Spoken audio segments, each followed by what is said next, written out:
Nasubukan nyo na bang ma-scam sa online shopping? Kung nakikita nyo ito po ay portable washing machine. Pakinggan nyo ang kwento ko. Nakita ko yan sa Facebook at na-attract ako.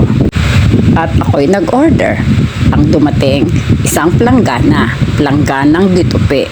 2,900 pesos po yan, isang planggana. Pagbukas ko ng kahon yan, ang tumambad sa akin para akong hihimatayin. Ganyan ang itsura. So akala ko naman ay totoong washing machine. Ang dumating, isang plangganang nakatupi.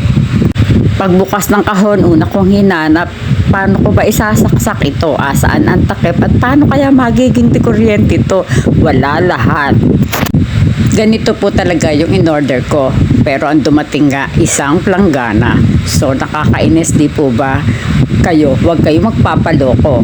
Huwag order sa Facebook dahil unang-una hindi po yan nakarehistro. So mag-ingat na lang po tayo. Huwag nyo pong gayahin yung isang taong naloko na ang dumating ay isang plangganang ganito. Hindi ko nga magamit kahit kakana ng aso dahil maaalala ko lang ang 2,900 pesos ko.